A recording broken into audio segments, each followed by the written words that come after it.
సంఘస్థులందరికీ స్వాగతం. నేను మీ కాపర్ని. డిఈఐ బయట కార్పొరేట్లో పనిచేసే వాళ్ళ ఎవ్వరికన్నా కానీ తెలియకుండా ఉండని పదం ఇది. డిఈఐ చాలా ఉన్నతమైన ఉద్దేశాలను బయట ప్రకటిస్తా లోపల లోపల ఎంతో విద్వేషాన్ని నింపుకున్న విషయం అన్నమాట ఇది. డిఈఐ అనేది బహుశా ఎవరికన్నా తెలియకపోతే తప్పనిసరిగా దీని గురించి అవేర్ అవ్వాల్సిన అవసరం ఉంది. ఇది నశించాల్సిందే ఈ డిఈఐ అనేది. ఎందుకనేది కూడా మీకు చెప్తాను. నేను రీసెంట్గా ఒక వీడియో చూసాను ప్రేగర్ యూనివర్సిటీ ఛానల్లో. డేవిడ్ జాన్సన్ అని చెప్పేసి ఒక ఆయన అన్నమాట. ఆయన వీడియో పెట్టాడు, డిఈఐ మస్ట్ డిఐఈ అని చెప్పేసి. అది నేను కూడా ఒప్పుకుంటానండి దాంతో. ఎందుకని చెప్పేసి మీకు ఒకసారి ఆ వీడియో వీడియో కాదు, అందుట్లో ఉన్న అంశాలు మీకు చూపించి మీకు చెప్తాను ఇక్కడ ఏం జరుగుతుందా అని చెప్పేసి. ఆయన న్యూయార్క్లో పుట్టాడు అనమాట. ఆయన ఏమని చెప్పుకున్నాడంటే ఆ టైంలో, నేను న్యూయార్క్లో పుట్టాను, నన్ను నేను చెప్పుకోవాలనుకుంటే ఇతనేనమాట డేవిడ్ జాన్సన్ అని చెప్పేసి. అంతకుముందు కూడా చాలా వైరల్ అయింది నేను చేసిన విషయం. సో నన్ను నేను డిఫాల్ట్ లిబరల్గా అనుకునేవాడిని. ఓకే, సో డిఫాల్ట్ లిబరల్ అంటే ఏంటి? నాకంటూ ప్రత్యేకంగా నేను ఏది పలానా పొలిటికల్ ఒపీనియన్స్ కానీ ఇదంతా నేను ఆలోచించుకోలేదు, మరి అంత లోతుగా ఆలోచించింది లేదు. కాకపోతే నా ప్రకారం వరకు నేనేమని చెప్తానంటే, ఏదో ప్రత్యేకించి లోతుగా ఆలోచించకపోయినా ఆ గాలితో గాలివాటంగా వచ్చినన్ని వస్తూ ఉండేటి, పోయాన్ని పోతూ ఉండేటి, ఏదో అట్లా ఉన్నాయి అనమాట నాకంటూ చిన్న చితక ఒపీనియన్స్. బట్ నా వరకు నేను కన్సిడర్ చేస్తే నేను బతకాలి, ఇతరులని బతకనివ్వాలి. అలాగే నేనేమనుకున్నానో అది చెప్పగలగాలి, లేదా చెప్పడం, నేనేమనుకున్నానో అది చేయడం. బేసికల్లీ అంతవరకే ఉంటుంది. ఏదన్నా లిమిట్ ఉందంటే ఇతరులకి ఎటువంటి హాని కానీ దెబ్బ కానీ తగలకుండా చూసుకోవడం అనమాట. ఇంతవరకే నా ప్రకారం నా వ్యూస్ అనేది. ఇంతకన్నా డీప్గా ఉండేవి కాదు. సో తర్వాత ఏమైందంటే, ఇతను గ్రాడ్యుయేషన్ అయిపోయిన తర్వాత ఇతనికి ఇష్టమైన చోట జాబ్ దొరికింది ఇంజనీర్గా. ఎక్కడంటే హ్యాస్బ్రోలో, టాయ్ కంపెనీ అనమాట. డ్రీమ్ జాబ్ అన్నాడు. అయితే ఇతను మామూలుగా డివైన్ అది చేసుకుంటున్నప్పుడు ఇతనికి ఒకసారి ఏంటంటే, వీళ్ళు హెచ్ఆర్ వాళ్ళు కానీ వీళ్ళందరూ కూడా ఒక ట్రైనింగ్ సెషన్ ఉంది అని చెప్పేసి పిలిచారనమాట. అందరూ కంపల్సరీగా పాల్గొనాలి అని చెప్పి. దేని మీద అంటే training session implicit bias, racial awareness, intersectionality. Implicit bias అంటే మీకు తెలియకుండానే మీ లోపల ఉండే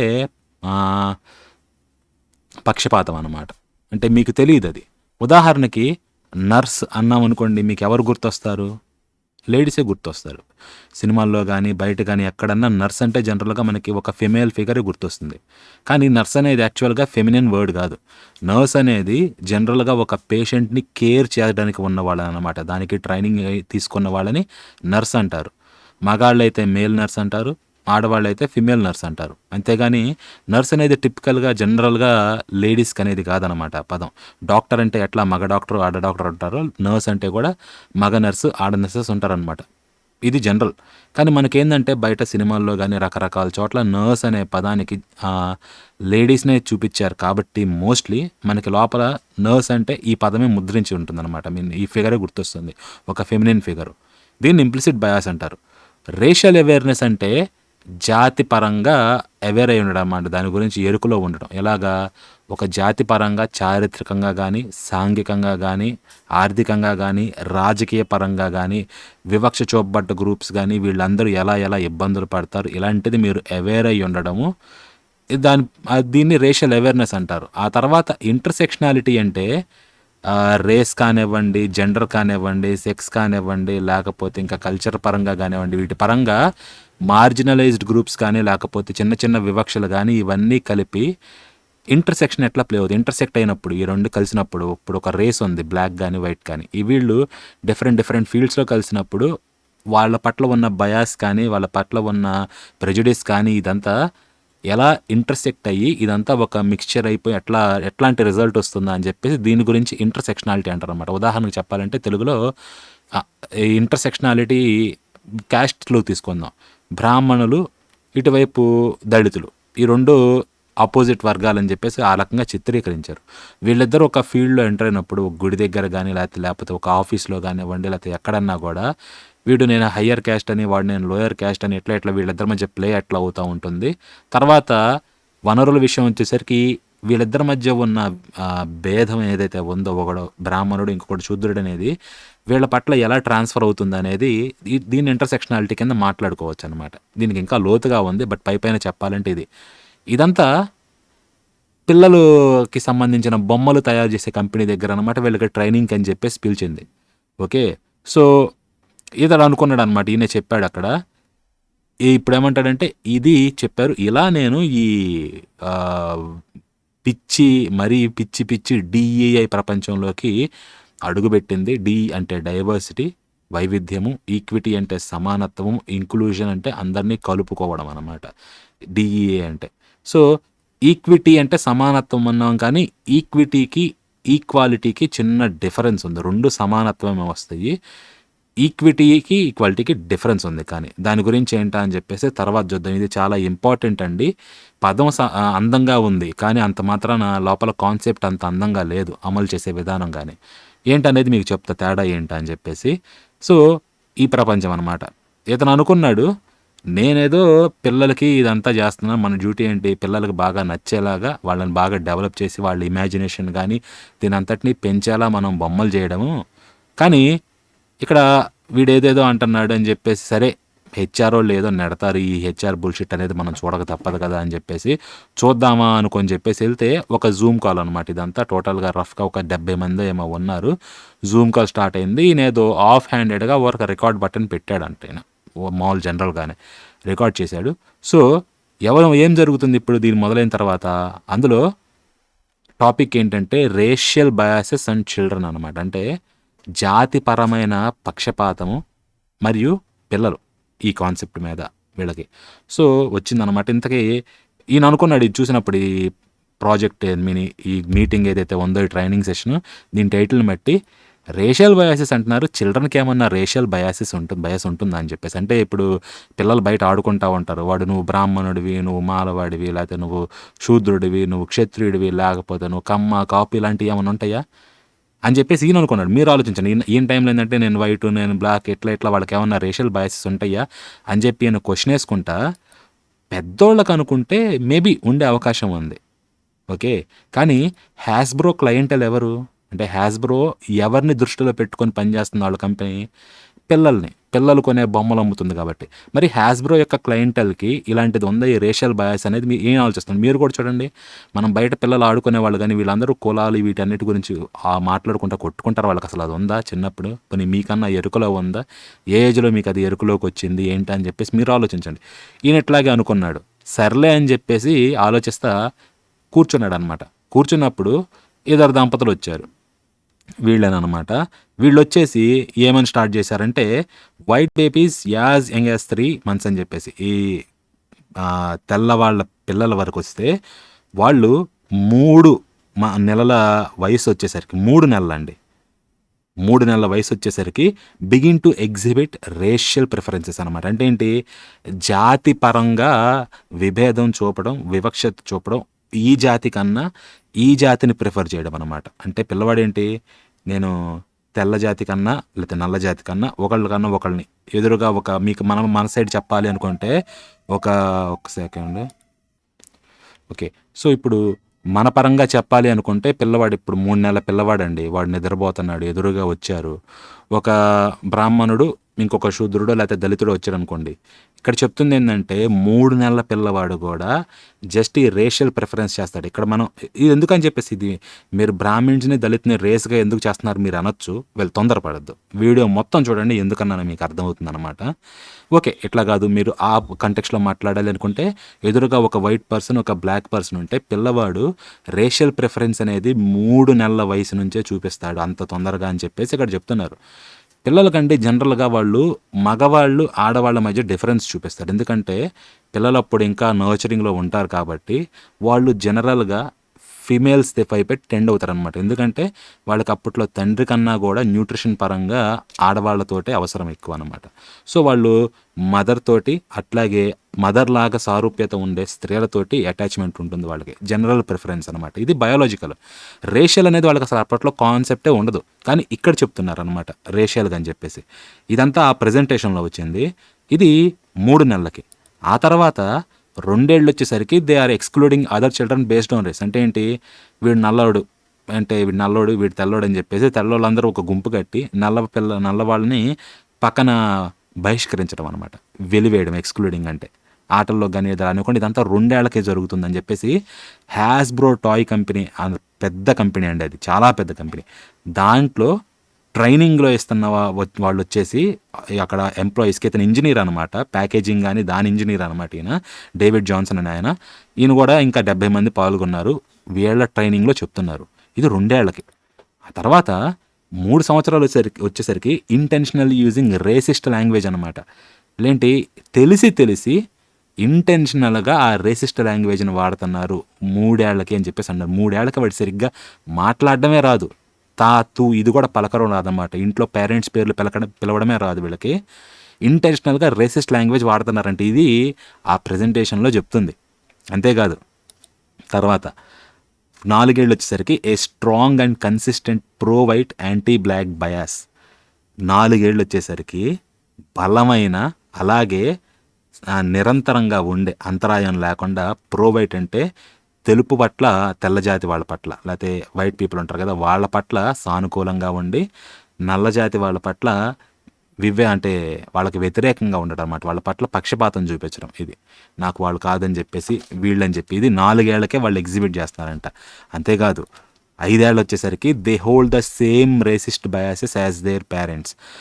5 ఏళ్ల పిల్లలకి తల్లిదండ్రులు ఎంతైతే రేసిస్ట్గా ఉండొచ్చో అంతే లెవెల్లో 5 ఏళ్ల పిల్లలు కూడా రేసిస్ట్గా ఉంటారని చెప్పేసి వీళ్ళు చెప్తున్నారు. అంటే ఏంటి? మనకు తెలుసు కదా, పరువు హత్యలు ఇట్లా రకరకాలుగా చేస్తూ ఉంటారు పెద్దోళ్ళు కులాల విషయంకి వస్తే. అట్లాగే మనకి యూఎస్లో తీసుకుంటే బ్లాక్స్ పట్ల కానీ ఇదంతా వివక్ష చూపించి వాళ్ళని కాల్చిన సందర్భాలు పోలీసులు కానీ ఇవన్నీ ఉన్నాయి. పెద్దలు ఎంతవరకు అయితే క్యాపబులో రేసిస్ట్ బిహేవియర్కి, లేకపోతే రేసిస్ట్ బయాస్కి, అదే లెవెల్లో వాళ్ళ లాగానే ఈ పిల్లలకు కూడా రేసిస్ట్ బయాసులు వస్తాయి అని చెప్పేసి వాళ్ళ పేరెంట్స్ లాగా 5 ఏళ్లకి అది చిత్రీకరిస్తున్నాడు. ఏమంటాడంటే ఈయన, మీరు జనరల్గా లేకపోతే మనమందరం అనుకుంటాం పిల్లలు అనేటి వాళ్ళు చాలా ఇన్నోసెంట్, అమాయకులు అని చెప్పేసి. కానీ ఈ ఇద్దరు దంపతులు వచ్చి ఏం చెప్తున్నారు? వాళ్ళు కేకేకేకి ఆడిషనింగ్ ఇస్తున్నారని చెప్పి 5 ఏళ్ల పిల్లల్ని కేకేకే ఆడిషనర్స్గా చిత్రీకరించారన్నమాట. మీకు తెలియకపోవచ్చు, కేకేకే అంటే ఇది ఫార్ రైట్ ఆర్గనైజేషన్ అండి. దీన్ని ఇంకా చెప్పాలంటే వైట్ సుప్రీమసిస్ట్ టెర్రరిస్ట్ ఆర్గనైజేషన్ అంటారు. ఇంకా యూఎస్లో ఫస్ట్ టెర్రరిస్ట్ ఆర్గనైజేషన్ ఇదే అంటారనమాట. ఇది మనకు అనవసరం అండి. వీళ్ళు ఏంటంటే కొంచెం ఆర్థోడాక్స్గా రైట్ సైడ్ లీన్ అవుతూ ఉంటారు. పైగా వైట్స్ అని కానివ్వండి, వీళ్ళందరూ సుపీరియర్గా ఉంటారు, మిగతా వాళ్ళు ఇన్ఫీరియర్ అని చెప్పేసి ఆ టైప్ ఆఫ్ ఫీలింగ్తో ఉండే క్యాండిడేట్లు అనమాట. ఇది రకరకాల క్లాన్ పడిపోతా లేస్తే రకరకాల జనరేషన్స్ మారుతూ వచ్చింది. సో 5 ఏళ్ల పిల్లల్ని ఈ లెవెల్లో ఈ ఏజెంట్ల లెక్కన చిత్రీకరించారనమాట. సో దీనికి హ్యాస్బ్రో కూడా, ఈ కంపెనీ కూడా వంత పడింది. ఏమని? అవర్ టాయ్స్, మన బొమ్మలు ఏవైతే ఉన్నాయో ఇవి స్క్యూడ్ వైట్ అంటే తెలుపు వైపు లీనమై ఉన్నాయి అనమాట. కొంచెం పాక్షికంగా వంగి ఉన్నాయి, లీనింగ్ అయి ఉన్నాయి. ఆ తర్వాత and therefore perpetuating anti blackness అంటే తెలుపు వైపు వంగి ఉండేసరికి నలుపుకి కొంచెం వ్యతిరేకంగా, నలుపు పట్ల వివక్ష చూపిస్తా దానికి వ్యతిరేకత్వాన్ని, నల్లధనానికి వ్యతిరేకత్వాన్ని ఇది ప్రోత్సహిస్తుంది అని చెప్పేసి ఈ హ్యాస్బ్రో కూడా దానికి వంతపాడింది. మీరే చూడండి, ఎదురుగా రాకెట్ బొమ్మ ఉంటుంది. అది నల్లధనాన్ని ఎలా ప్రోత్సహిస్తుందో మీరు చెప్పాలి. ట్రాన్స్ఫార్మర్స్ బొమ్మలు ఉంటాయండి. ట్రాన్స్ఫార్మర్స్ బొమ్మలు రోబోట్ బొమ్మలు అనమాట. అది నల్లధనానికి ఎలా వ్యతిరేకిస్తుందో మీరు చెప్పాలి. ఓకే, బాబీ డాల్ నల్లధనాన్ని ఎందుకు వ్యతిరేకిస్తుందో మీరు చెప్పాలి. సో ఇక్కడ హ్యాస్బ్రో కూడా దానికి వంత పాడుతుంది అనమాట ఇది. సో ఇతను టాయ్స్లో పనిచేస్తున్నాడు, నాకేమనిపించలేదు. కాకపోతే వీళ్ళు చెప్తున్నారు హ్యాస్బ్రో ఇదంతా. సో ఇంకా ఏమని చెప్తుంది అంటే ఇది for both kids and adults stereotypes in the product and marketing can reinforce dangerous hostility and resentment. ఈ ప్రొడక్ట్స్లో ఒక స్టీరియోటైపింగ్ కానీ దీన్ని పెట్టడం వల్ల, ఇది పెట్టి ఇట్లా మార్కెట్ చేయడం వల్ల ఇది బయట ప్రజల్లో కానీ లేకపోతే ఇంకా పిల్లల్లో ప్రమాదకరమైన విద్వేషాన్ని, డేంజరస్ హాస్టిలిటీ అంటే, అంతేకాకుండా రిజెంట్మెంట్ అంటే వాళ్ళ పట్ల విషపూరితమైన ఆలోచన అనమాట. వాళ్ళంటే మహా భీకరమైన హేట్రేడ్ అనమాట, బాగా తీవ్రమైన జిగుప్స, దీన్నంతటినీ కూడా బలపరుస్తుంది అని చెప్పేసి. స్టీరియోటైపింగ్ అంటే ఏమీ లేదండి. మనకిప్పుడు స్టీరియోటైపింగ్ అంటే ఎట్లా చెప్పాలి? ఒకళ్ళ గురించి ఆలోచిస్తే పలానా ఆలోచన వచ్చిందనుకోండి. ఇప్పుడు పతివ్రత అంటే మీరు ఆలోచించిన మైండ్‌లో ఒక ఫిగర్‌ని ఎలా ఉంటుంది? చీర కట్టు గాని, లేకపోతే ఆ వస్త్రాలు ఏసుకోవడం గాని, బొట్టు గాని, లేకపోతే ఇంకా అవతారం ఎలా ఉంటుందో దాన్ని స్టీరియోటైప్ అంటారనమాట. జులాయి అన్నామనుకోండి, వెధవ అని చెప్పేసి వాడిని ఒక రకంగా ఆలోచించండి. లేకపోతే పాత సినిమాల్లో రౌడీ అన్నామనుకోండి మీకేమొస్తుంది? గళలుంగి, అట్లాగే మొహం నుదిటి మీద లేతే ఏదోనా హిందీ బాలీవుడ్ మూవీస్లో అయితే బొట్టు పెట్టుకుంటాడు వాడు. ఓకే. సో ఇట్లా డిఫరెంట్గా అనమాట. ఇది స్టీరియోటైప్లు అంటే. సో ఇలాంటి స్టీరియోటైప్స్ అనేవి డేంజరస్ హాస్టిలిటీని కానీ దీన్ని అంతా పెంచిద్ది. పెద్దోళ్ళ వరకు అంటే అనుకోవచ్చు, ఇంకా పిల్లల్లో కూడా అనమాట ఇదంతా. బొమ్మల్లో మామూలుగా ప్రత్యేకమైన ఇక్కడ స్టీరియోటైపింగ్ అంటూ ఏముండదు బొమ్మల్లో. వాళ్ళు ఆడుకునే బొమ్మలు మోనోపలి ఉంది, అందుట్లో ఏ స్టీరియోటైపింగ్ ఉందో మీరే చెప్పండి. సో అని చెప్పి హ్యాస్బ్రో చెప్తుంది అనమాట. ఇప్పుడు దీనికి ఏం చేయాలంట? దీనికి ఈ బొమ్మలు, ఈ బోర్డ్ గేమ్స్ కానీ ఇవన్నీ ఏవైతే ఉన్నాయో వీటన్నిటిలో పిల్లలకి రేషియల్ పవర్ని, అలాగే ప్రివిలేజ్ ఏదైతే ఉందో దీని గురించి కూడా చెప్పాలి అంట. అంటే ఏంటి? వాళ్ళు 3 నెలలకి ఇట్లా అవేర్ అవుతున్నారు కాబట్టి వాళ్ళకి ముందుగానే ఇదంతా వాళ్ళ పుర్రలో పెట్టేసేయాలి అని చెప్పేసి రేషియల్ పవరు ఇదంతా. దాని అర్థం ఏంటి? చూడండి ఇంకా ఉంటుంది. ఇక్కడ హ్యాస్బ్రోలో ఇంజనీర్లు కానీ వీళ్ళందరూ అయితే పిల్లల మైండ్స్ తోటి డైరెక్ట్గా కనెక్షన్ ఉంది. ఎందుకంటే వీళ్ళు చేసే బొమ్మలు పిల్లలు ఆడుకుంటారు. సో బొమ్మలు తోటి పిల్లల మైండ్ని ప్రేరేపించవచ్చు, వాటిని మోల్డ్ చేయొచ్చు. కాబట్టి వాళ్ళ మెదళ్ళకి వీళ్ళ చేతులకి డైరెక్ట్ కనెక్షన్ ఉంది. సో అందుకని చెప్పేసి వాళ్ళకి ఈ రోడ్డు మీద ముందే హెడ్ స్టార్ట్ ఇవ్వాలన్నమాట వీళ్ళకి. హెడ్ స్టార్ట్ అంటే ఏమనుకుంటున్నారు? వీళ్ళు వెళ్ళే రోడ్డు మీద వీళ్ళకి ముందుగానే రేషియల్ ఐడెంటిటీ కాన్షియస్ని డెవలప్ చేయాలన్నమాట వీళ్ళకి ముందుగానే. అంటే ఏంటి? 3 నెలల పిల్లలకి వచ్చిద్ది రకరకాలుగా అది అంటున్నారు కదా. ఇప్పుడు ఏం చేస్తారు వీళ్ళే నువ్వు ఈ రేస్రా, నువ్వు ఈ ఐడెంటిటీరా అని చెప్పేసి వాళ్ళ చిత్తాల్లోకి నెడతారనమాట. వాడికి డెవలప్ అవ్వచ్చు, అవ్వకపోవచ్చు. కానీ కొంతమందికి అవుతుంది. లేకపోతే ఇలా వీళ్ళు ఇక్కడ ప్రజెంటేషన్ ట్రైనింగ్ అని చెప్పేసి తీసుకొచ్చి పెట్టి మేమే పెడతాం. వాళ్ళకి అవ్వడం ఎందుకు? వాళ్ళకి ఆటోమేటిక్గా తర్వాత ఎప్పుడు అవుతుంది పెద్ద అయ్యేసరికి. కానీ మేము ఇప్పుడే పెట్టేస్తాం అనమాట. నువ్వు ఈ రేసు, నువ్వు ఈ ఐడెంటిటీ అని చెప్పేసి మేమేదనుకుంటున్నామో దాన్ని మీ పిల్లల పుర్రల్లోకి ఎక్కిస్తాము. అది ఇక్కడ జరుగుతుంది. మీకు తెలిసిందే బయట ఎలాంటివి ఉన్నాయి అని చెప్పేసి జెండర్ థియరీలు కానీ ఇవన్నీ కూడా. అవన్నీ ఏంటంటే పిల్లలకి రేషియల్ ఐడెంటిటీ ఇదంతా వాళ్ళు ఏంటంటే ప్రెజుడిస్ కానీ ఇది డెవలప్ అవుతుందని చెప్పి వీళ్ళే తీసుకొచ్చి చొప్పించేస్తున్నారనమాట. సో ఇది ఇక్కడ ఈయన చెప్తారనమాట. నేనేమనుకున్నానంటే మన టాయ్ ఇంజనీర్గా పిల్లలకి బొమ్మలు కానీ ఇవన్నీ ఎందుకు డెవలప్ చేస్తాం? వాళ్ళకి కొంచెం ఫన్ ఉండడానికి, వాళ్ళకి ఆనందంగా ఆహ్లాదంగా వాళ్ళు ఆడుకోవడానికి, అలాగే వాళ్ళ ఇమాజినేషన్ కూడా, వాళ్ళ ఆలోచన లేకపోతే వాళ్ళు కెపాసిటీ కానీ దీన్ని అంత ఆలోచన కెపాసిటీ దీన్ని పెంచడానికి, డెవలప్ చేయడానికి వాళ్ళ బ్రెయిన్స్ని, ఇదంతా నేను అనుకున్నాను. కాకపోతే మన హ్యాస్బ్రో ఏమవుతుంది? ఇదంతా అట్లా కాదు, వాళ్ళందరినీ తీసుకెళ్ళి రేషియల్ వైడ్గా తీసుకెళ్ళి వాళ్ళందరినీ ఆ ఊబిలోకి నొక్కేయాలని చెప్పేసి అనుకుంటుంది. ఈ లెక్కన వాళ్ళు రకరకాలుగా చెప్తున్నారు. ఇది నాకు ఆలోచించే కొద్దీ ఇదంతా ప్రజెంటేషన్ కానీ జరుగుతున్నప్పుడు నేను ఇదంతా వింటున్నాను, ఎదురుగా ఆలోచిస్తున్నాను. నాకు ఆలోచించే కొద్దీ ఈ లోపల ఉన్న ఫీలింగ్ అనేది కూడా ఇంకంతకంతకు కూడా దరిద్రం అవుతా వచ్చింది. వాళ్ళు ఇదంతా చెప్తున్నారు. సో అల్టిమేట్గా ఈ ప్రజెంటేషన్లో వాళ్ళు చెప్తుంది ఏంటంటే, మీరు రేసిస్టులు, అంటే మీరు జాతివాదులు అని చెప్పేసి అంటున్నారు అనమాట. ఎవరిని? అక్కడ ఎవరెవరైతే తెల్లవాళ్ళు ఉన్నారో అదే చెప్తుంది ఇక్కడ. మీరు ఇక్కడ టాయ్స్లో కానీ వీటన్నిటిలో వైట్ సుప్రిమసీ, లేకపోతే వైట్ లీనింగ్, లేకపోతే వీళ్ళ సైడ్ స్క్యూ అయి ఉంది అని చెప్పి యాంటీ బ్లాక్నెస్ని ప్రొపగేట్ చేస్తుంది, పర్పెచువేట్ చేస్తుంది అని చెప్పేసి ఇక్కడ తెల్లవాళ్ళందరినీ మీరు రేసిస్టులు అని అంటున్నారు. అంతేకాదు మీరు చూడండి, రేసిజం ప్రొపగేట్ చేయకూడదు అంట ఒక వర్గాన్ని మీరు రేసిస్టులు అంటున్నారు. వీళ్ళు అర్థమవుతుంది కదా, ఎవరికి పట్ల రేసిజం ఉండకూడదు అంటేనే ఒక వర్గాన్ని రేసిజం అంటున్నారు. అలాగే కాదు, ఇంకా ఏంటంటే they had been resist their entire lives అనమాట. అంటే మీరు రేసిస్టులే కదరా, మీ జీవితం మొత్తం బారుకి ముందు నుంచి కూడా ఆది నుండి మీరు రేసిస్టులు అయి ఉన్నారు అని చెప్పేసి చెప్తున్నారు. పోనీ ఇంతేనా? ఇంకొక వర్గానికి ఏమని చెప్తున్నారు? అక్కడ బ్లాక్స్ కూడా ఉంటారు కదా, వాళ్ళకేమంటున్నారు? వాళ్ళు they were taught to be disgusted with their skin colour their entire lives. మీరు చిన్నప్పటి నుంచి కూడా మీ స్కిన్ కలర్ని ద్వేషించి అసహించుకునేలా మీరు శిక్షణ ఇవ్వబడ్డారు అన్నమాట. అంటే ఏంటి?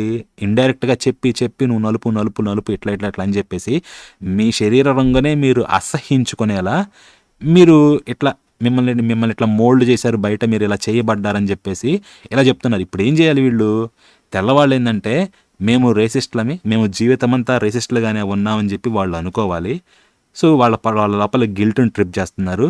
వీళ్ళకేం చేస్తున్నారు, చిన్నప్పటి నుంచి కూడా మిమ్మల్ని ఎట్లా ఎట్లా ఎట్లా అని చెప్పేసి నేర్పించారు కాబట్టి మీరు ఇప్పుడు దీన్ని హేట్ చేయాలి, దీనికి వ్యతిరేకంగా ఫైట్ చేయాలి, వాళ్ళ మీద తిరగబడాలి అని చెప్పేసి ఇక్కడ వీళ్ళకి చెప్తున్నారు అనమాట, నల్లవాళ్ళకి.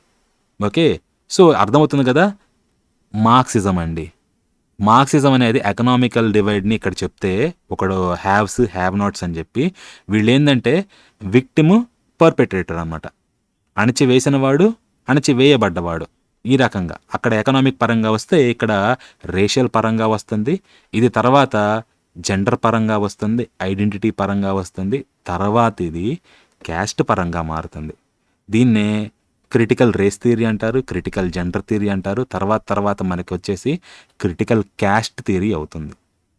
యా, అది మనకి కీలకం అనమాట. అది కూడా మనకి చాలా పెద్ద ఎఫెక్ట్ చూపించబోతుంది. సో వాళ్ళకి చెప్తున్నాడు.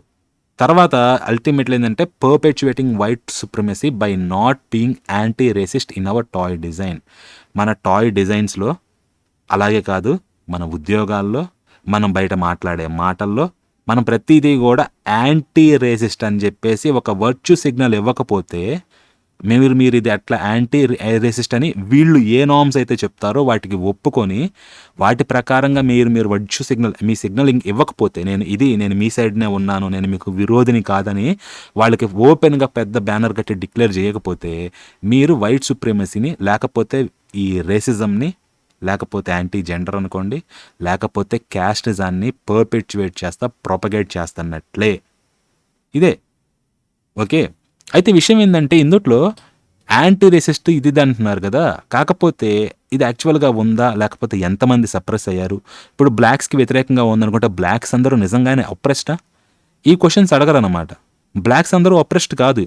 ఓకే, అలాగే క్యాస్ట్ పరంగా కానీ ఉమెన్ కూడా అందరూ అప్రెస్డ్ ఏం కాదనమాట. మీరు సీరియస్గా చూడండి, ఉమెన్కి ఏం కొరత ఉంది బయట చట్టాల పరంగా కానీ వీటి పరంగా చూస్తే?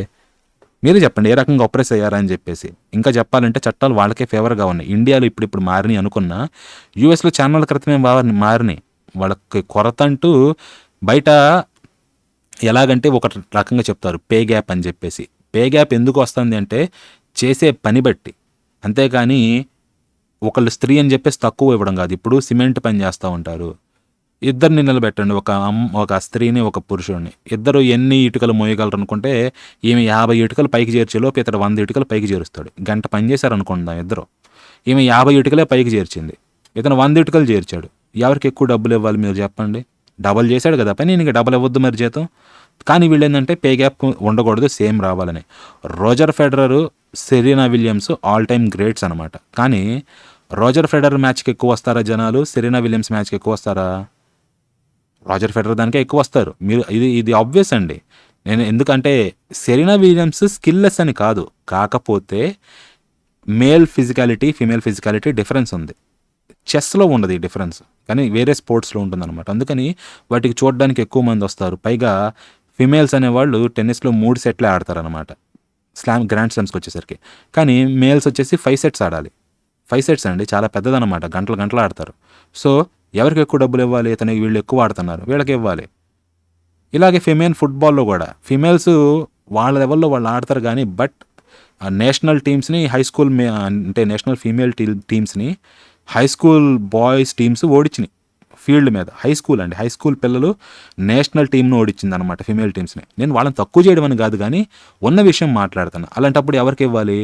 సో ట్రంప్ కూడా ఒక మాట అంటాడు, నేను ట్రంప్ సపోర్టర్ని కాదు, బట్ స్టిల్ ఆయనకు వ్యతిరేకమని కూడా కాదు. ట్రంప్ ఏమంటాడంటే, you get paid as good as a job you do అని చెప్పేసి, నువ్వు ఎంత బాగా పని చేస్తావు నీకు అంతే జీతం వస్తుందని చెప్పేసి, నువ్వు ఆడదానివా మగాడివా అనేది సంబంధమే లేదని. అలాగనమాట. కానీ ఇక్కడ ఏంటంటే పర్పెచువేటింగ్ అనమాట. మీరు వాళ్ళ యాంటీ రేసిస్ట్, లేకపోతే యాంటీ ఈ బయాస్ కానీ ఇట్లా మీరు కార్డ్స్ అని చెప్పకపోతే, వీళ్ళు మీరు పర్పెచువేటింగ్, మీరు రేసిస్ట్లని, మీరు క్యాస్టిస్ట్లని, మీరు ఇక్కడ రకరకాలని చెప్పేసి ఈ రకమైన లేబుల్స్ వేస్తారనమాట. ఇది సారాంశం.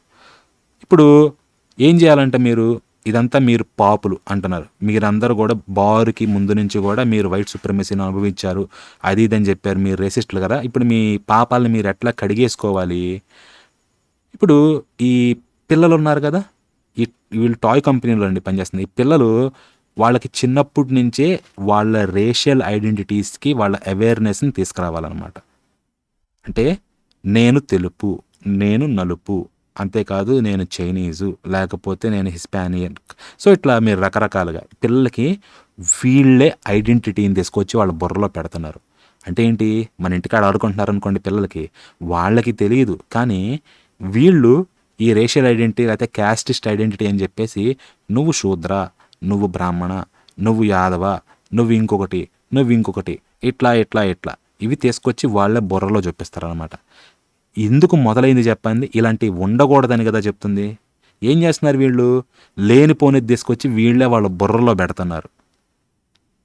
ఇదండి ఇందుట్లో డొల్లతనం. అంతేకాదు ఎలాంటిది పెడతారనేది కూడా చూడండి. వీళ్ళ ప్రకారం ఒకడు విక్టిము, ఒకడు పర్పెట్రేటర్. బ్రాహ్మణుడు అణచివేశాడు, శూద్రుడు లేకపోతే ద్రవిడుడు కానివ్వండి, లేకపోతే ఇంకేదన్నా కానివ్వండి, వీళ్ళు అణిచివేయబడ్డారనమాట. ఓకే, సో ఇప్పుడు ఏంటి, అణిచివేయబడినోడికి పైకి రావాలన్నమాట, యువతలోడిని ఏంటంటే తొక్కేయాలి కిందకి. అలా వస్తుంది, మీకు అది కూడా చూపిస్తాను ఏంటని చెప్పేసి. సో ఇది నేను ఈ కంపెనీలో పనిచేసినంత వరకు నా పట్ల ఎవరు ఇలా వివక్ష చూపించలేదు. ఓకే, నాకు ఎట్లా ఎదురు కాలేదు. కొంతమందికి అయి ఉండొచ్చు కానీ నాకు ఎదురు కాలేదు. సో వీళ్ళు ఎక్కడి నుంచి తీసుకొస్తున్నారు ఈ దరిద్రం అంతా ఓపెన్గా, ఏ బేసిస్ లేకుండా అది ఇది అని చెప్పేస్తున్నారు. ఫ్యాక్చువల్ ప్రూఫ్ లేకుండా దీనికి అడ్డగోలు బుల్షిట్ అంతా చెప్తున్నారు. ఈ దరిద్రం అనేది నాకు ఏమాత్రం సెన్స్ చేయలేదు అని చెప్పేసి చెప్తున్నాడు. సో అప్పటికి ఏమైందంటే ఇది చాలా కొంచెంసేపు నడిచింది కదా, అప్పటికే నేను ఆల్రెడీ చెప్పాను కదా స్టార్టింగ్లో రికార్డింగ్ బటన్ నొక్కాడని. ఈయనకు మళ్ళీ వెలిగిందనమాట బల్బు. ఓకే, రికార్డింగ్ పెట్టాను కదా, రికార్డ్ చేస్తానని చెప్పి ఈయనకు బల్బు వెలిగిందనమాట. వెంటనే ఏం చేశారంటే దీన్ని ఏం చేయాలి, ఎవరికి ఇవ్వాలి అంటే మామూలుగా ఎవరికి పెడితే వాళ్ళకి ఇస్తే డౌట్ వేసింది అనమాట. వాళ్ళు కంపెనీతో ఆలోచన చేసుకుంటారు ఇట్లా అని చెప్పేసి. సో అందుకని జేమ్స్ ఓకీఫ్ అని చెప్పేసి ఒక ఆయన ఉన్నాడులేండి, ఫౌండర్ ఆఫ్ ప్రాజెక్ట్ వెరిటాస్ అని చెప్పేసి, ఆయన ఇంటర్వ్యూలు చేశారంట. సో ఆయన కాంటాక్ట్ చేస్తే వాళ్ళు దీన్ని పబ్లిష్ చేశారు. వైరల్ అయిందనమాట, జనాలందరికీ తెలిసింది. తర్వాత అదిగో ఇదిగో అనుకుంటా వీళ్ళ దగ్గర నుంచి వచ్చిన ఇన్ఫర్మేషన్ ఏంటంటే వీటితోటే కాదు, హ్యాస్బ్రోతోటే కాదు, గూగుల్, ఎంజిఎం, ఎన్ఎఫ్ఎల్ కానీ ఇట్లా, సో నికలోడియన్ కానీ వీటన్నిటితోటి కూడా పెట్టుకున్నారన్నమాట టైప్స్. అంతేకాదు ఇంకా చాలా పెద్ద పెద్ద బ్రాండ్స్ తోటి కూడా పెట్టుకొని ఈ ఈ క్రిటికల్ రేస్ థియరీ కానివ్వండి వీటన్నిటిని తీసుకొచ్చి ప్రొపగేట్ చేస్తున్నారు అన్నమాట అన్ని ఫీల్డ్స్లో. సో ఈయన ఏంటంటే చేశారు, ఇదంతా జరిగింది. ఓకే, సో కంపెనీ తెలిసింది ఆబ్వియస్గా ఎవరిచ్చారు ఏంటి అని చెప్పేసి వీడియోని బట్టి తెలిసింది. కానీ ఇతన్ని ఫైర్ చేయాల. ఎందుకంటే ఫైర్ చేస్తే వెంటనే ఇదిగో బయట పెట్టాడు కాబట్టి ఫైర్ చేసిందని ఈ ఇష్యూ పట్ల ఇంకొంచెం ఫోకస్ వచ్చేది, అందుకని కంపెనీ ఫైర్ చేయాలి. కానీ ఏం చేసింది, కాంట్రాక్ట్ పీరియడ్ ఉంది కదా 6 నెలలు అన్నమాట, ఇంకా ఉంది. 6 నెలలు అయిపోయిన తర్వాత కాంట్రాక్ట్ ఎక్స్పైర్ అయ్యింది. సో ఎక్స్పైర్ అయినప్పుడు ఈయన చెప్పాను కదా ఇతనికి డ్రీమ్ జాబ్ అని చెప్పేసి టాయ్ ఇంజనీరింగ్ కెరీర్ అనేది అది విరిగిపోయింది అన్నమాట, తీసేశారు ఇంకేంది. ఇది జరిగింది. సో ఇది చెప్పి రిస్క్, ఇది ప్రజలకి ఇదంతా కూడా మంచి చేద్దాం, ఈ దరిద్రాన్ని దీని మీద లైట్ వేద్దాం అనుకున్నాడు. ఈయనకి ఉద్యోగం పోయింది. ఎందుకు చేశాను నేను ఈ డిఈఏ అనే రాయినెత్తి దానికి ఉన్న విషసర్పాన్ని ఎందుకు అందరికీ చూపించాను, అందరికీ ఎక్స్పోజ్ చేశాను అని నేను అడుగుతున్నాడు అనమాట. ఎందుకు చేశాను అనుకుంటున్నారు అని చెప్పేసి చెప్తా. ఒకటే, వీళ్ళకి కావాల్సింది ఏంటి అంటే జనాలందరినీ కూడా భయపెట్టి వాళ్ళని నోరు మూసుకునేలా చేయాలి, వాళ్ళని ఇంటిమిడేట్ చేయాలన్నమాట సైలెన్స్లోకి. వీళ్ళు అందుకని అనుకుంటారు. అది ఈయనకి నచ్చల.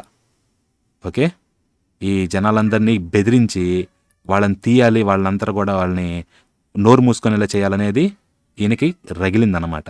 తర్వాత అంతేకాదు పిల్లల విషయానికి వస్తే వాళ్ళని రేసిజం అంట, రేసు పట్ల అబ్సెస్ అయ్యేలా చేస్తుంది ఇది.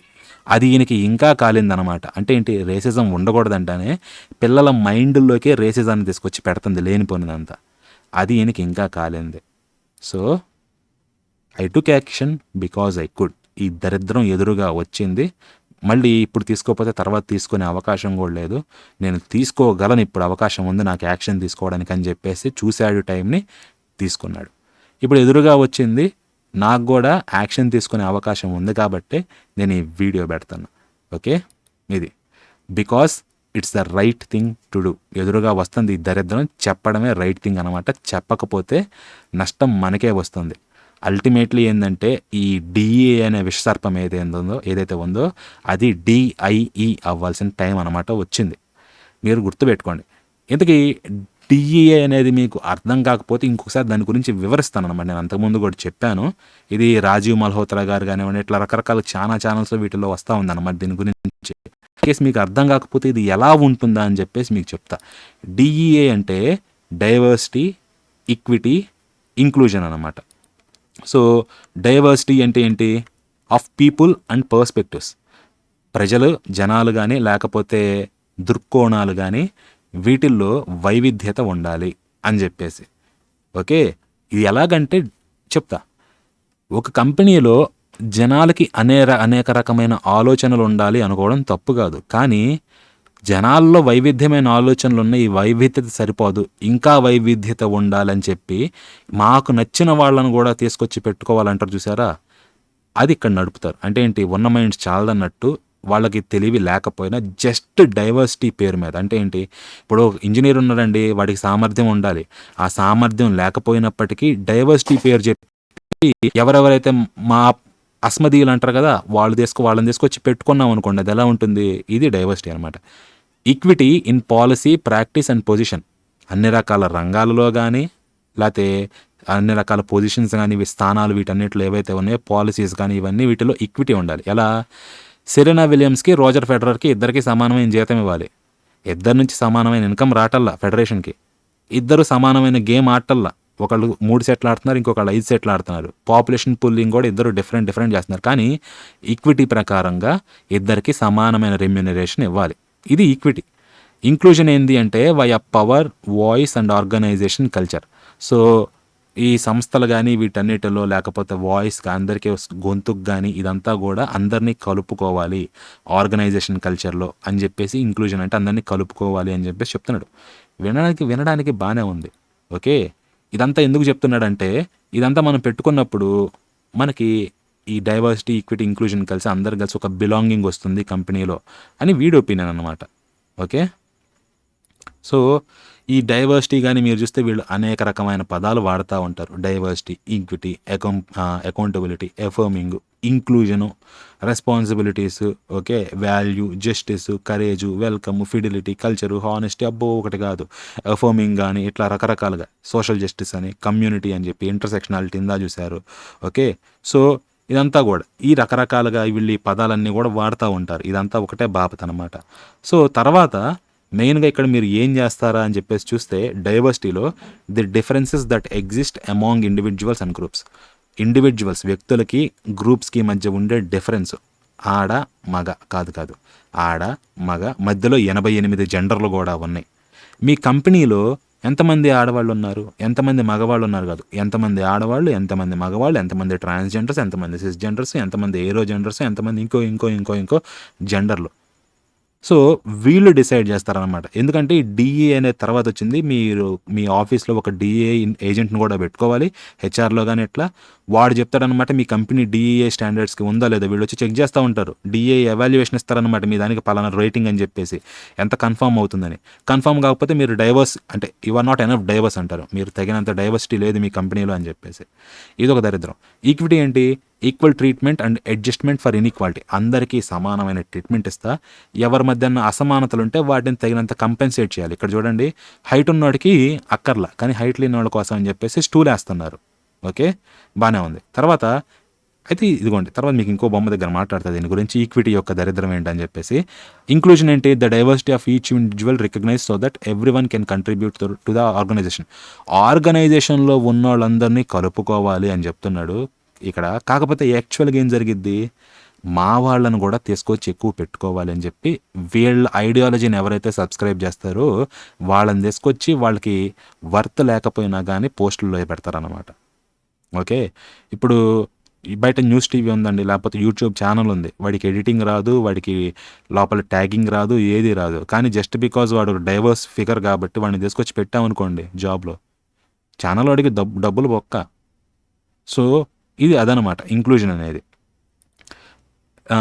What do the terms mean అంటే ఈ టర్మ్స్ కరెక్ట్గా ఏ రకంగా డిఫరెన్స్గా చెప్తారు అంటే డైవర్సిటీ అనేది రిప్రజెంటేషన్ గానీ లేకపోతే ఇంకా వాళ్ళు వేరే వేరే బ్యాక్‌గ్రౌండ్స్ నుంచి రకరకాల ఐడెంటిటీ నుంచి వస్తారు కదా! ఇందాక చెప్పిందే. వాటి బట్టి వీడిది అని జెప్పేసి వాటిని గుర్తించడం అనమాట. అదే. నెక్స్ట్ ఇంక్లూజన్ అంటే in actions, behaviours, social norms that ensure all people feel they are safe, welcomed and that they belong. అందరిని, అన్ని వర్గాల్ని, అన్ని చోట్ల గూడా వాళ్ళు స్వాగతం, అలాగే వాళ్ళక్కడ చెందిన వాళ్ళని చెప్పేలా ఇంక్లూడ్ చేయాలి. మగవాడు నేను ఆడదాన్ని అనుకుంటే ఆడవాళ్ళ టాయిలెట్లోకి వాడిని రానివ్వాలి. వాడు అనుకుంటున్నాడు ఆడదే అని చెప్పేసి వాడిని రానివ్వాలి. మీరు వాడు బయోలాజికల్గా మేలు, వాడిని రాకూడదు ఇట్లా అనకూడదు అనమాట. వాడిని వెల్కమ్ చేయాలి. అంతేకాదు వాడికి బిలాంగింగ్ అనిపించాలి. మీరు వాడిని పొరపాటున తప్పుడు చూపుతో చూడకూడదు. ఇప్పుడు ఫర్ సపోజ్ జనరల్గా ఎవరికైనా అమ్మాయికి మొలెస్టేషన్ కానీ ఇట్లా అయిందనుకోండి బయట మగాళ్ళతోటి, తర్వాత ఇట్లా టాయిలెట్లో ఇంకొకటితోటి ఒంటరిగా ఉండాలంటే ఎట్లుంటుంది? పైగా వాడు వచ్చి నేను ఇక్కడ బిలాంగింగ్గా ఉండాలి, నువ్వు ఇట్లాంటి చూపు చూస్తున్నావు, నాకు ఇది బిలాంగింగ్ అనిపించటం లేదు, నా పట్ల నువ్వు వివక్ష చూపిస్తున్నావు, నేను ఇక్కడ వెల్కమ్గా ఫీల్ కావట్లా అన్నాడు అనుకోండి, ఎవడి తప్పు? వీడిదా స్పాట్లోకి వచ్చింది అమ్మాయిదా? బట్ ఈ థియరీ ప్రకారం అమ్మాయి తప్పు అయింది అనమాట. అమ్మాయికి అంతకుముందు మొలెస్టేషన్ అయిందా లేకపోతే ఏదైందా ఇదంతా అనవసరం. వీడిని వెల్కమింగ్ అనిపించాలి. ఇది ఇంక్లూజన్ అనమాట. Next equity provides fairness and resources, opportunities and outcomes so that all communities get what they need to be engaged and successful. అన్ని వర్గాలు కూడా వాళ్ళు సక్సెస్ఫుల్ అవ్వడానికి ఏదైతే అవసరం ఉందో అది వాళ్ళకి వచ్చేలాగా చూడడం అన్నమాట. బాగానే ఉంది, కానీ ప్రాబ్లం ఎక్కడొస్తుందంటే ఈ ఫిగర్ చూడండి. ఎదురుగా స్పోర్ట్ జరుగుతుంది, ఇద్దరు చూడగలుగుతున్నారు దీని మీద నిలబడి పెట్ల మీద, ఒక పిల్లవాడికి సరిపోవటల్లా. ఇప్పుడు ఈక్విటీ అనేది వీడు ఇక్కడ ఏం చెప్పాడు, ఈ పిల్లవాడికి ఇంకొక బాక్స్ వేసారనమాట, కాట్. సో వాడు చూడగలిగాడు. ఇప్పుడు ఇది ఈక్విటీ అంటారు. ఇక్కడ వరకు బాగానే ఉంటుందండి, కానీ డిఫరెన్స్ ఎక్కడొస్తుందో తెలుసా? ఈ రెండవ పెట్టె కుడివైపున ఉంది కదా బొమ్మ, ఆ పిల్లవాడి కింద ఉన్న రెండో పెట్టె పక్క నుంచి తీసుకురావడం కాకుండా ఈ మధ్యలో ఉన్నాడు కింద పెట్టిన లాగేసి వీడికి పెట్టారనుకోండి, అది ఈక్విటీ కాదు, ఇది జరుగుతుంది రియాలిటీలో. మీకు అర్థమవుతుంది కదా? అణగారిన వాడికి లేకపోతే లేని వాడికి కొంచెం ఊతం ఇవ్వాలి అనే ఉద్దేశం బయటకు చెప్తా చేంజ్ చేస్తున్నారు. ఇక్కడ మధ్యలో ఉన్నాడు కదా వాడి దగ్గర లాగేస్తున్నారు, లేకపోతే ఎడం పక్కన ఉన్నాడు కదా బ్లూ కలర్ షర్టు, వాడిని ఒంగోబెట్టి వాడి మీద ఈ పిల్లోడిని ఎక్కిస్తున్నారు అనమాట. సో మాది మార్జినలైజ్డ్ జెండర్ అని, ట్రాన్స్జెండర్స్ అని, లేకపోతే మేము విక్టిమ్స్ అని చెప్పేసి ముస్లిమ్స్ కానీ వీళ్ళు మాకు బెనిఫిట్స్ కావాలి అని చెప్పేసి మేము విక్టిమ్స్ అని విక్టిమ్ కార్డ్ ప్లే చేస్తా పక్కన వాళ్ళ రిసోర్సెస్ని మీరందరూ కూడా వైట్ సుప్రమిస్టులు, లేకపోతే మీరు ఆది నుంచి రేసిస్టులు, మీరు చాలా లగ్జరీస్ని వీడిని అనుభవించారు కాబట్టి ఇప్పుడు మీరు కట్టండి అని చెప్పి వాళ్ళ దగ్గర నుంచి లాక్కొని వీళ్ళు పెట్టుకుంటున్నారు. ఇది క్రిటికల్ రేస్ థియరీ దగ్గర అన్నమాట ఇక్కడ చెప్పింది. కాకపోతే ఇది ఇండియాలో కూడా వస్తుంది. Hidden cost of overlooking diversity, equity and inclusion అని చెప్పేసి why Indian companies must prioritise diversity, equity and inclusion అని చెప్పి ఇది ఇండియాలో కూడా ఉందండి. ఇది తర్వాత ఇప్పుడు క్రిటికల్ క్యాస్ట్ థియరీగా మారింది. అంటే ఏంటి? వైటా బ్లాకా కాదు, వీడు బ్రాహ్మణ, వీడు శూద్రుడా, దళితుడా, లేకపోతే ద్రవిడుడా, లేకపోతే ఇంకేదన్నా వర్గమా అని చెప్పి వాళ్ళ పరంగా విభజించి మీరు అణగారిన వర్గాలు, నిమ్న వర్గాలు కాబట్టి బ్రాహ్మణునికి డబ్బులు లేకపోయినా వాడు కష్టపడి ఓపెన్ కేటగిరీలో ర్యాంక్ తెచ్చుకొని వాడు కష్టపడి నానా సాగు వచ్చి పాస్ అయ్యి తర్వాత ఇంటర్వ్యూ దగ్గరకు వచ్చిన జస్ట్ బికాస్ మీరు కింద వర్గం కాబట్టి వాడి కష్టాన్నంతా నెగ్లెక్ట్ చేసి వీడిని తీసుకోవడం. వీడే బెస్ట్ బాగా పర్ఫామ్ చేస్తాడు బ్రాహ్మణ ఒక కేసు, కానీ జస్ట్ డైవర్సిటీ బేస్ మీద లేకపోతే ఇంక్లూజన్ బేస్ మీద వీళ్ళు అణగారిన కొన్ని వర్గాలను గుర్తించారు కాబట్టి వీళ్ళు గుర్తిస్తారు అనమాట. అది మళ్ళీ గుర్తించి ఇది అణగారిన వర్గం అంటారు కాబట్టి వాళ్ళకే జాబ్స్ వెళ్ళాలన్నమాట. టాలెంట్ ఉందా ఇదంతా కాదు క్వశ్చన్ ఇక్కడ. అణగారిన వర్గమా కాదా? అణగారిన వర్గం కాబట్టి వాడిని ఇంక్లూడ్ చేయాలి, వాడు డైవర్స్ అనమాట తీసుకురావాలి, వాడి జెండర్ కానీ వాడి పైత్యం వాడికి ఉంది. పైగా వీళ్ళందరికి కూడా సపోర్ట్ లేదు స్కూల్లో. మిగతా వాడు బాగా చదివి వచ్చాడు కానీ వీడు అంతగా చదువుకొని రాలేదు కాబట్టి వీడికి ఈక్విటీ ప్రకారంగా వీడికి ఎక్కువ రిసోర్సెస్ ఇవ్వాలన్నమాట. ఇది జరిగేది. వీళ్ళందరూ ఎలాగంటేనండి రాహుల్ గాంధీ టైప్ అనమాట. నాకు క్యాస్ట్ లేదు, నాకు క్యాస్ట్ అడిగితే నాకు అవమానం, కానీ నేను దేశం మొత్తానికి కులగణన చేస్తానన్నమాట. కులం ప్రకారం అందరినీ విభజిస్తాను. సో, వీళ్ళ పరంగా వీళ్ళు ఇండివిడ్యువల్‌గా ఎవడనగారిన వాడు, లేకపోతే వీడి బ్యాక్‌గ్రౌండ్ ఏంటి, వీడు నిజంగా సఫర్ అయ్యాడా, ఇదంతా క్వెషన్ చేయరు. ఒక వర్గాన్ని డివైడ్ చేస్తారు. వీళ్ళే చెప్తారు ఏ వర్గం ఏంటా అని చెప్పి, వాళ్ళకి ఎట్లాంటి రూల్స్ అప్లై అవ్వాలి, ఎవడు వెల్కమ్, ఎవడు నాట్ వెల్కమ్ అని చెప్పేసి వీడే అంటాడు. పైగా డైవర్సిటీ కానీ, లేకపోతే ఇది చూడండి ఇదేంటి డైవర్సిటీ అనేది, రకరకాల ఆలోచనల్లో కూడా డైవర్సిటీ ఉండాలంటారు కదా! మరి డేవిడ్ జాన్సన్‌కి ఏమైంది? వాడు డైవర్సిటీ వాడు చూపించినందుకు ఏమైంది? వాడి ఉద్యోగం పోయింది. ఇది డైవర్సిటీనా? ఇది ఇంక్లూజన్నా? ఇదే ఈక్విటీనా? డైవర్సిటీ ఇవన్నీ చెప్తారండి. కానీ యాక్చువల్‌గా అది they don't practice what they preach. వాళ్ళది ఫాలో చేయరు. వాళ్ళు దీన్ని అడ్డంగా పెట్టుకొని వాళ్ళ పబ్బం గడుపుకుంటున్నారు. దాన్ని మీరు వ్యతిరేకించారనుకోండి, అబ్బే మీరు కూడా అలా ఆలోచిస్తున్నారు, మీ ఆలోచనను కూడా రెస్పెక్ట్ ఇవ్వాలి, మిమ్మల్ని కూడా ఇంక్లూడ్ చేయాలని వాళ్ళు అనుకోరు. పీకి పక్కన పడేస్తారు. డీఈఏ సఫర్ అయిన వాళ్ళు ఎంతమందో ఉన్నారండి. బయట ఇప్పుడు మన ఈ వీడియో చూసే వాళ్ళకి కూడా మీకు తెలిసే ఉండాలి. ఎప్పటికప్పుడు ఇలాంటిది మీకు కూడా ఎదురై ఉంటుంది. సో, డీఈఏ అనేది మాత్రం ఇది కంపల్సరీగా ఉండాల్సిందే కాదండి. ఇది పోవాల్సిందే. అది. కాకపోతే ఎలా తీయాలి ఏంటని చెప్తే, మీరు ఒకళ్ళకి ఒకళ్ళు అవేర్ అవ్వండి. ఎవరెవరైతే డీఈఏకి వ్యతిరేకంగా ఫైట్ చేస్తున్నారో కుదిరితే మీరు కూడా ఒక చెయ్యి ఎయ్యండి. నలుగురికి చెప్పండి. డీఏ అనేది బయట బాగానే చెప్తున్నారు కానీ ఇది యాక్చువల్‌గా అమలవుతుందా? వీళ్ళు విక్టిమ్ అన్న వాళ్ళు నిజంగానే విక్టిమా? వీళ్ళు పర్పెట్రేటర్ అన్న వాళ్ళు నిజంగానే పర్పెట్రేటరా? వీళ్ళు సుప్రీమసిస్ట్ అని ఒకళ్ళకి అంటున్నారు. వైట్స్‌కి గానీ, బ్రాహ్మిన్స్‌కి గానీ నిజంగా. వాళ్ళు నిజంగానే సుప్రీమస్టులు ఇక్కడ? వాళ్ళకి అంత ఫెసిలిటీస్ ఉన్నాయా నిజంగానే? వాళ్ళంత వివక్ష చూపిచ్చారా మిగతా వాళ్ళ పట్ల? ఇది మీరు క్వెషన్స్ వేసి ఏ కేస్‌కి ఆ కేస్ అనలైజ్ చేయాలండి. అంతే. మీ ఎదురైతే దీన్ని వీలైతే దీన్ని ఆపండి. మీ కంపెనీలోకి రాకుండా. దీన్ని ఖండించండి. ఎక్కడన్నా ఇలాంటిది ఎదురైతే మేము దీన్ని సబ్స్క్రైబ్ చేయం. మీరు ఇది చెప్పారు కాబట్టి మాకు అక్కర్లేదు ఇది అని చెప్పేసి మీ డైవర్స్ థాట్‌ని, మీ ఇంక్లూజివిటీని మీరు చూపించండి అనమాట. ఎందుకంటే వాళ్ళు మిమ్మల్ని ఇంక్లూడ్ చేయరు. క్యాన్సర్ కల్చర్ అనేది బయట విచ్చలవిడిగా ఉంది. వీళ్ళకి వ్యతిరేకంగా ఒక్క మాటన్నా క్యాన్సల్ కల్చర్ అంటే ఏంటి? మిమ్మల్ని పీకేస్తారనమాట. మిమ్మల్ని మాట్లాడనివ్వరు. డైవర్స్ అంటారు. డైవర్స్ అనేది వాళ్ళది ఒప్పుకున్నంత వరకే డైవర్సిటీ ప్రకారం వాళ్ళు ఏది చెప్తే అది చేస్తారు మీరు. అప్పటి వరకే చెల్లిద్ది. ఇంక్లూజన్ అనేది కూడా అప్పటి వరకే. వాళ్ళ మాటకి ఒక్క ముక్క విభేదించినా గానీ వైవిధ్యమైన ఆలోచన ఉండాలని చెప్పేసి మిమ్మల్ని ఉంచరు. మిమ్మల్ని క్యాన్సిల్ చేసి పడేస్తారు. యూట్యూబ్ కూడా అలాంటిదేనండి. డిఫరెన్స్ ఏమీ లేదు. సో, అందుకని చెప్పేసి దీన్ని చేద్దాం అనుకున్న చాలా రోజుల నుంచే బట్ లేట్ అయింది. సో, ఇదండి డీఈఏ అంటే. డీఈఐ మస్ట్ డిఐఈ. అదేనండి. ఇది ఎందుకంటే ఇంత కపటం ఇంకెందుట్లో ఉండదనమాట. ఇది నశించాల్సిందే. అర్థమైందనుకుంటున్నాను. ఏమన్నా క్వెషన్స్ ఉన్నా కానీ, లేకపోతే మీరు ఇంకేదన్నా మీకు తగిలిన ఎక్స్‌పీరియన్స్ గానీ, ఇది మీరు షేర్ చేసుకోవాలనుకుంటే కింద కామెంట్స్‌లో చెప్పండి. వీడియో నచ్చితే లైక్ చేయండి, షేర్ చేయండి. ఛానల్‌ని ఇంకా సబ్స్క్రైబ్ చేయకపోతే సబ్స్క్రైబ్ చేయండి. మళ్ళీ ఇంకొక ఆసక్తికరమైన వీడియోలో కలుసుకుందాం. అప్పటి వరకు ఉంటాను. మరలా తదుపరి మీ కాపరి. స్వస్తి.